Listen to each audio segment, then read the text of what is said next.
ذات جس کے ہاتھ میں ملکیت ہے، بادشاہت ہے، وہ علی کل شیء قدیر، اور وہ ہر شے پر قادر ہے، قدرت رکھنے والا ہے۔ تو یقیناً حضرت محترم اللہ رب العزت کی ذات برکت والی ذات بھی ہے،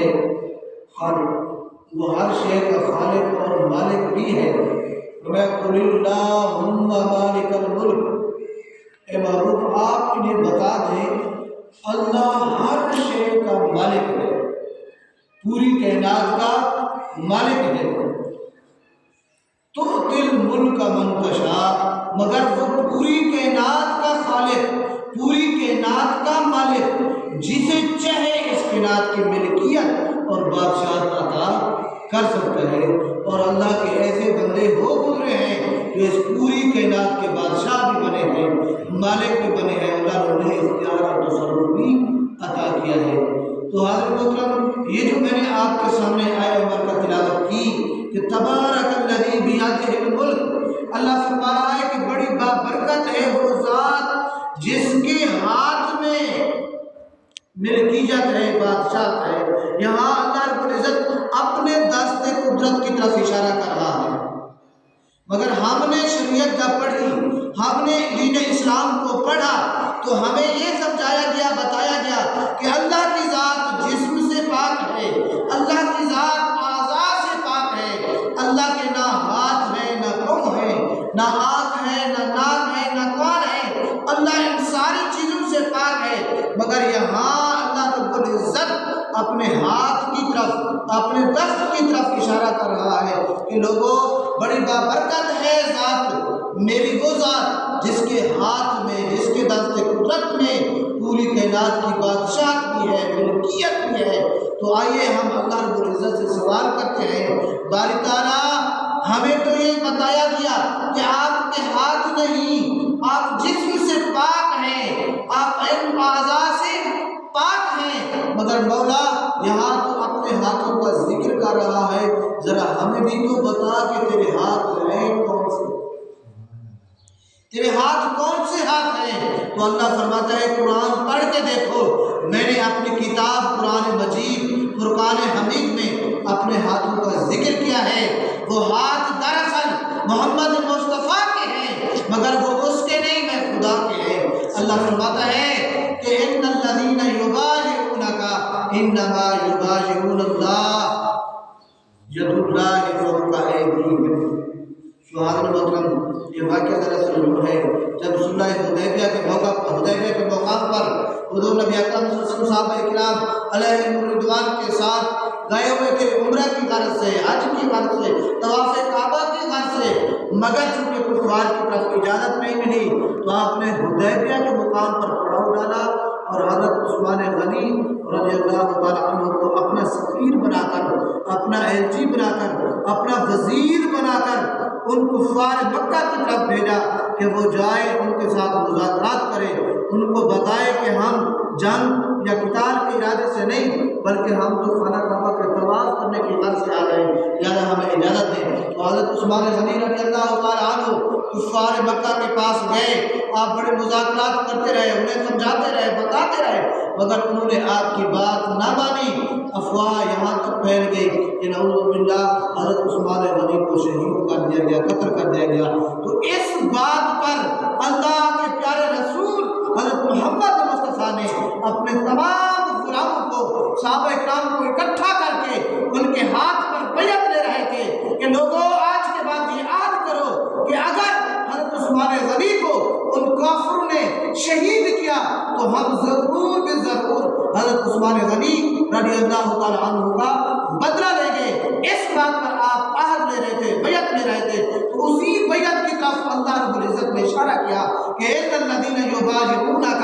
انما یبایعون اللہ، کہ بے شک مصطفیٰ وہ لوگ جو تیرے ہاتھ پر بیعت کر رہے تھے وہ تیرے ہاتھ پر بیعت نہیں، انما یبایعون اللہ، وہ تو اللہ کے ہاتھ پر بیعت کر رہے تھے۔ ید اللہ فوق ایدیہم، مصطفیٰ دیکھنے میں ان کے ہاتھ پر تیرا ہاتھ تھا مگر وہ تیرا نہیں بلکہ اللہ کا ہاتھ تھا،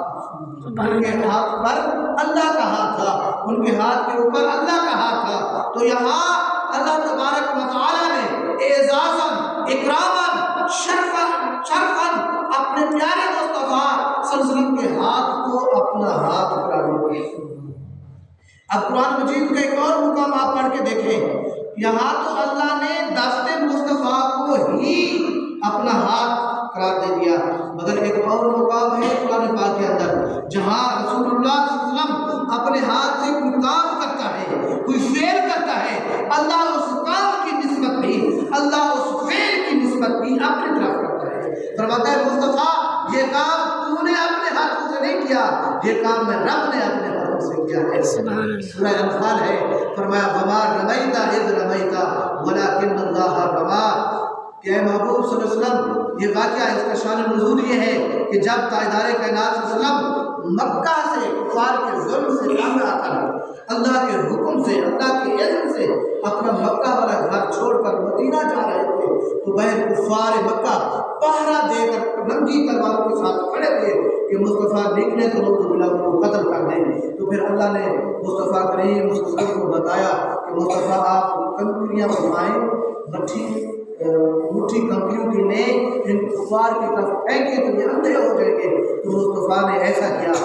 اپنی مٹھی کنکریوں کو اٹھائی، کفار کی طرف پھینکی تو وہ آنکھوں سے اندھے ہو گئے۔ میرے مصطفیٰ ان کے درمیان سے بیچ سے گزر کر مدینہ پہنچ گئے تو اس کی طرف اللہ نے اشارہ فرمایا،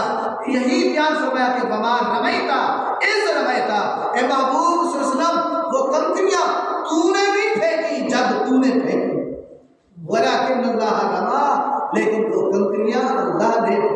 کنکریاں اللہ نے پھینکی۔ دیکھو دوستو،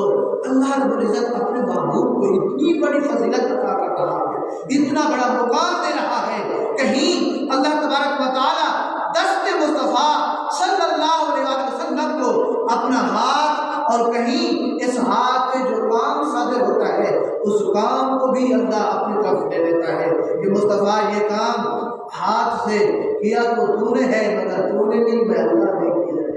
میں اللہ نے کیا ہے۔ تو حاضر محترم، میں نے وہ جو آیت پر کا تلاوت کی کہ تبارک الذی بیدہ الملک،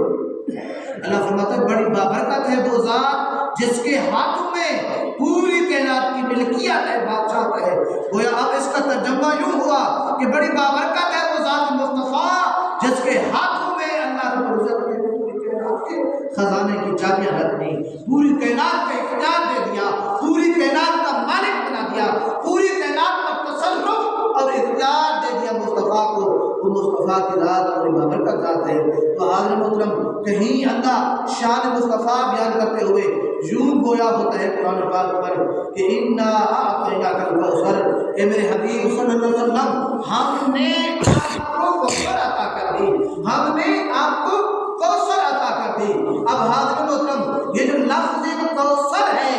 یہ جمع منتہی جمع کا صیغہ ہے، ان جہاں جمع ختم ہو جاتی ہے، جمع کی انتہا ہو جاتی ہے، یہ آخری جمع کا صیغہ ہے۔ اس سے پہلے 3-4 اور لفظ آتے ہیں جو شے کی زیادتی کا معنی دیتے ہیں، شے کی کثرت کا معنی دیتے ہیں۔ حاضر محترم، اگر ہم اللہ سے پوچھیں کہ باری تعالیٰ یہ تم نے محبوب کو کوثر عطا کر دی، ذرا ہمیں بتا تو صحیح اس کائنات کے اندر تیرا جو چھوٹا ہے، ذرا ہے، تھوڑا ہے، شے تھوڑی ہے، وہ کتنی ہے؟ تو اللہ فرماتا ہے آپ ذرا قرآن پڑھ کے دیکھو، میں نے قرآن پاک کے اندر اشارہ دے دیا ہے، فرمایا کل متاع الدنیا قلیل، لوگو یہ دنیا کا مال و متاع، یہ دنیا کی جائیدادیں، یہ جو تمہاری آنکھوں کے سامنے ہے، سلطنت پاکستان ہے، سلطنت سعودی عرب ہے، سلطنت ایران ہے، سلطنت عمان ہے، یہ جو سمندروں کے اندر ہیرے موتی جواہرات میں نے رکھ دیے ہیں، یہ جو پہاڑوں کے نیچے میں نے معدنیات رکھ دی ہیں، یہ پوری کائنات جو آپ کے سامنے ہے، یہ دنیا جو آپ کے سامنے نظر آتی ہے، تمہارے خیالوں میں ہے، تمہارے تصور میں ہے، جہاں جہاں تک تمہارا اندازہ پہنچ سکتا ہے، یہ دنیا کا مال و متاع الا قلیل، یہ میں اللہ کا بہت تھوڑا ہے، قلیل۔ مولا، ہم پوچھتے ہیں مولا سے کہ مولا ہم تیرے تھوڑے کو گن بھی سکتے ہیں، یہ تیرا تھوڑا ہے، شمار بھی کر سکتے ہیں، اندازہ لگا سکتے ہیں، اپنی گنتی میں لے سکتے ہیں اسے؟ اللہ فرماتا ہے بہن نعمت اللہ لا تحصوها۔ لوگوں، میں نے تمہارے اوپر اتنی نعمتیں کر دی، اتنی نعمتیں کر دی، اتنا کچھ دے دیا ہے، لا تحصوها، تم اسے شمار بھی نہیں کر سکتے، گن بھی نہیں سکتے، اپنے تصور میں، اپنے خیالات میں بھی اسے نہیں لے سکتے۔ ایک اور مقام پر فرمایا فَبِأَيِّ آلَاءِ رَبِّكُمَا تُكَذِّبَانِ، کہ اللہ نے تمہارے اوپر اتنی نعمتیں کر دی، اب تم کون کون سی اللہ کی نعمت کو؟ تو اللہ نے بہت سی نعمتیں، یہ تو میں بتا رہا ہوں کہ یہ دنیا کا جو مال و متاع اللہ کا تھوڑا ہے۔ اب آپ خود اندازہ لگیں، یہ سارا کچھ جب خدا کا تھوڑا ہے تو خدا کا کثیر کتنا ہوگا، زیادہ کتنا ہوگا۔ پھر کثیر سے بھی 3-4 نمبر اوپر آتے ہیں، کثیر سے آتا ہے اوپر کسار، کسار سے اوپر آتا ہے اکثر، اکثر سے اوپر ہے کوثر۔ تو جب اللہ کے ہم تھوڑے کو شمار نہیں کر سکتے تو آپ اندازہ لیں اللہ کا کثیر کتنا ہوگا، پھر کسار کتنا ہوگا، پھر اکثر کتنا ہوگا، پھر اس سے بڑھ کر اللہ کا کوثر کتنا ہوگا جو اپنے محبوب کو عطا کر رکھا، جو اپنے محبوب کو دے دیا ہے۔ یعنی ہر شے کی اللہ رب العزت نے اپنے مصطفیٰ کریم صلی اللہ علیہ وسلم کو کوثر کی شکل میں عطا کر رکھی۔ سب سے زیادہ کوثر کی جمع منتہی الجموع کا صیغہ ہے، یعنی ہر شے سے زیادہ اللہ رب العزت نے مصطفیٰ کریم صلی اللہ علیہ وسلم کو عطا کر دیا ہے۔ جو کچھ بھی دیا، علم دیا تو وہ بھی کوثر کی شکل میں، عقیدہ شفاعت دیا کل قیامت کے دن، چونکہ حضور نبی اکرم ہی شفاعت فرمائیں گے، آقا کی ہی شفاعت کو دیں گے، تو وہ بھی کوثر کی شکل میں، عقیدہ وسیلہ دیا تو وہ بھی کوثر کی شکل میں، دنیا کا مال و متاع دیا وہ بھی کوثر کی شکل میں، امت عطا کی وہ بھی کوثر کی شکل میں، آل عطا کی وہ بھی کوثر کی شکل میں، معجزات عطا کیے وہ بھی کوثر کی شکل میں۔ یعنی جو کچھ بھی اللہ رب العزت نے مصطفیٰ کو دیا تو وہ کوثر کی شکل میں۔ اب جب مصطفیٰ کریم کو اللہ رب العزت نے ہر کچھ اتنا دے دیا، پھر مصطفیٰ کریم سے فرمایا وَأَمَّا السَّائِلَ فَلَا تَنْهَرْ، اے میرے مصطفیٰ اب جو بھی منگتا تیرے در پر آئے اسے خالی نہ موڑنا، اسے واپس خالی نہ بھیج دینا، اسے خالی نہ موڑنا۔ تو حاضرین محترم، ایک طرف اپنے حبیب کو اللہ یہ پیغام دیتا ہے کہ مصطفیٰ کسی سوالی کو خالی نہ موڑنا، دوسری طرف قرآن پڑھ کے دیکھیں اللہ گناہ گاروں کو یہ میسج دیتا ہے، یہ پیغام دیتا ہے کہ گناہ گاروں آؤ در مصطفیٰ پر، میں اللہ سے معافی مانگو، میں اللہ تمہیں عطا کر دوں گا اور مصطفیٰ بھی تمہیں عطا کر دیں گے، میں اللہ بھی معاف کر دوں گا۔ کہ لوگوں جب تم اپنی جانوں پر ظلم کر بیٹھو، گناہ کر بیٹھو، جب تمہیں ہر طرف سے مایوسی نظر آئے، پھر آؤ سیدھا در مصطفیٰ پر، وہاں آ کر میں اللہ سے معافی مانگو تو میں اللہ تمہیں معاف کر دوں گا۔ اور ایک طرف مصطفیٰ جو بندہ تیرے در پر آئے اسے خالی نہ موڑنا۔ تو حاضر محترم، اب حضور کی زندگی مبارک پڑھ کر دیکھیں، تاریخ پڑھ کر دیکھیں، جو بھی منگتا، جو بھی سوالی حضور کے در پر آیا، میرے آقا نے کسی کو بھی خالی نہیں موڑا، چاہے وہ جس قسم کا بھی سوال کرتا آقا اسے عطا کرتے۔ حدیث پاک میں آتا ہے حضرت ابو ہریرہ رضی اللہ تعالی عنہ آپ فرماتے ہیں کہ میں ایک مرتبہ میں جب بھی حضور کی بارگاہ میں بیٹھتا تو میں وہاں چیزیں سنتا تو یاد کر لیتا اور میں دل میں ارادہ کرتا کہ گھر جا کر اسے نوٹ کر لوں گا، لکھ لوں گا، مگر جب گھر جاتا تو وہ بھول جاتا، یعنی اشارہ تھا کہ میرا حافظہ کمزور تھا۔ تو آئے سیدھا مصطفیٰ کی بارگاہ میں میرے آقا سے عرض کی یا رسول اللہ میرا حافظہ کمزور ہے، مجھے کچھ عطا کریں۔ میرے آقا نے انہیں دھتکارا نہیں، خالی نہیں موڑا، ابو ہریرہ تجھے تو کسی دماغی ڈاکٹر سے علاج کرنا چاہیے، وہ تیرے دماغ کا علاج کرے، یا کسی حکیم کے پاس جا، یا کسی طبیب کے پاس جا، یا خشک میوے کھا،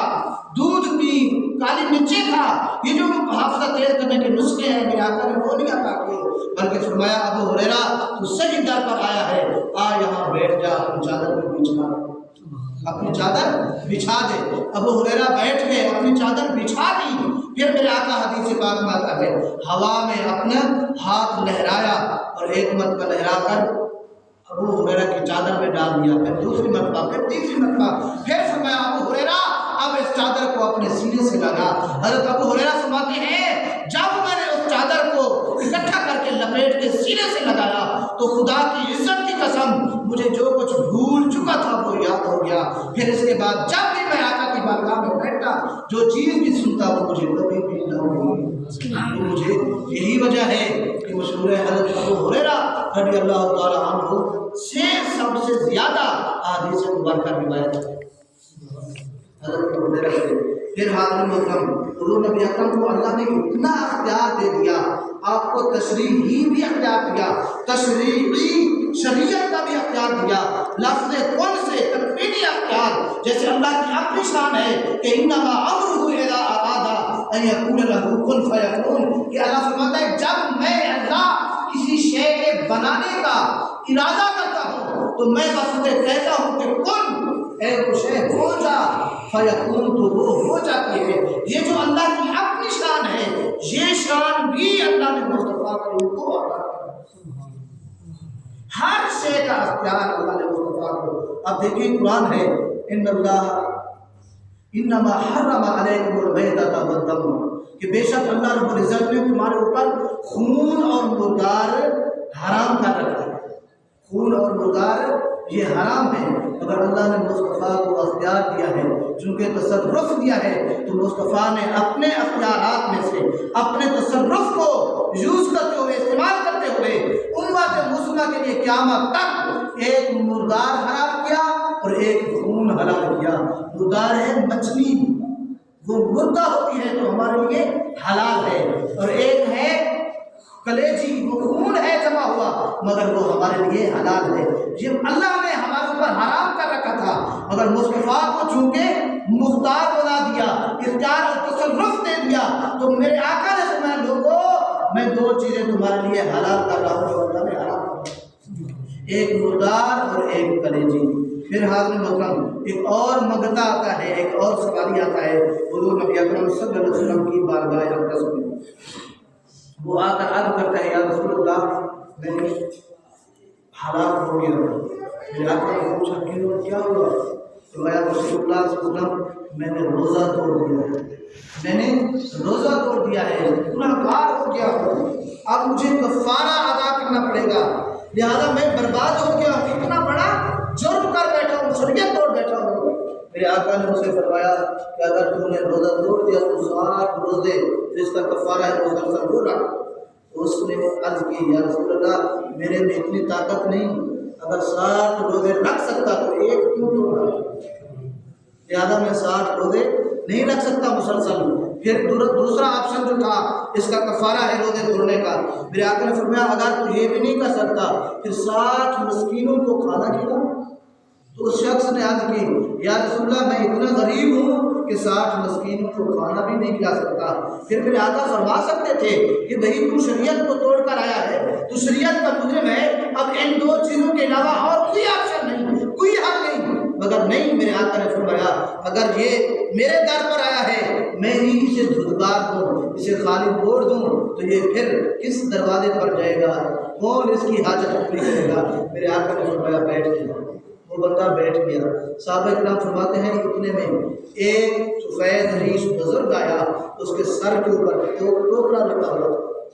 ٹوکرا رکھا ہوا تھا، اس نے اس ٹوکرے پر کھجوریں تھیں۔ صحابہ کرام فرماتے ہیں یہ ہمارے آس پاس کا بندہ نہیں تھا، ہمارے علاقے کا بندہ اگر علاقے کا ہوتا، قریبی بستیوں کا ارد گرد کا ہوتا تو ہم پہچان لیتے کہ یہ فلاں بستی کا ہے، فلاں قبیلے سے ہے، فلاں کا بیٹا ہے، فلاں کا پوتا ہے، فلاں کا یہ رشتہ دار ہے، عزیز و اقارب میں سے ہے، ہم پہچان لیتے، مگر وہ بندہ ہمارے علاقے کا بھی نہیں تھا اور اتنا دور سے بھی نہیں آیا تھا کہ اس پر دور دراز کے سفر کے آثار نمودار ہو، لگتا یہی تھا یہ قریب سے آیا ہے مگر وہ ہمارے علاقے کا بھی نہیں تھا۔ اس نے آ کے حضور سے فرمایا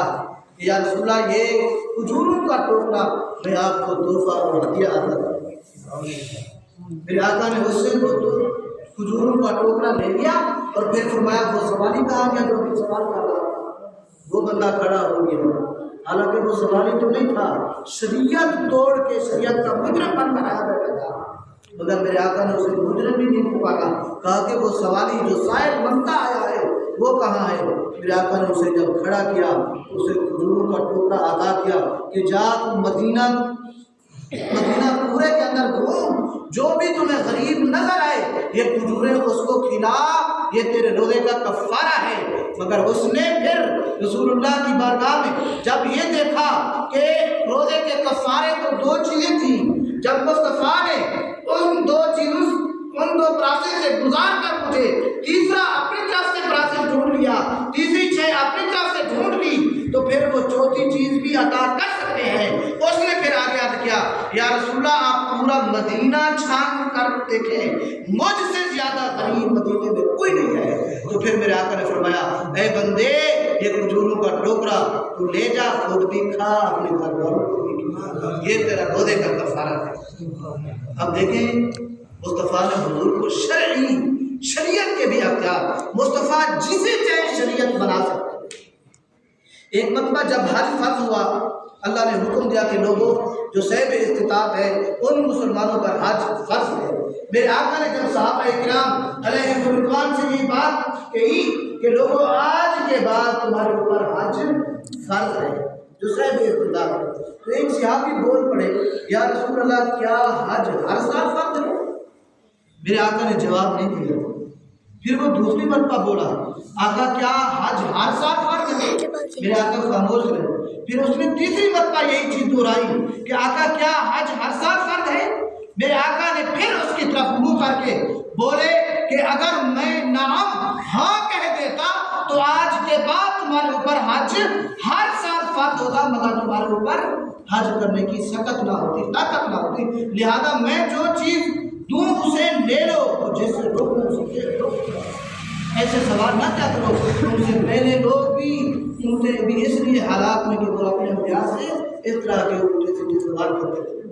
تو حاضر محترم بتا یہ رہا کہ اگر مصطفیٰ چاہتے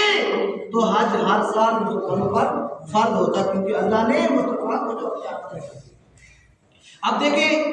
عدالت کے اندر قانون میں ہر کیس کا ہر جرم کے لیے دو گواہ ضرورت ہوتے ہیں۔ ہر موڑ پر ہر میدان پر دو مرد گواہ ضرورت ہوتے ہیں۔ ایک کی گواہی قابل قبول نہیں ہوتی شرعی طور پر، مگر مصطفیٰ کو چونکہ اللہ نے اختیار عطا کیا ہے، مصطفیٰ نے ایک شخص ایسا وہ گزرا ہے صحابی جس کو فرمایا کہ تیری گواہی دو کے برابر ہے، تیری ایک بندے کی گواہی دو کے برابر ہے۔ واقعہ دراصل یوں ہے، ایک مرتبہ میرے آقا کریم صلی اللہ علیہ وسلم نے ایک کافر سے گھوڑا خریدا، حضور کو وہ گھوڑا پسند آ گیا، حضور نے اسے خریدا،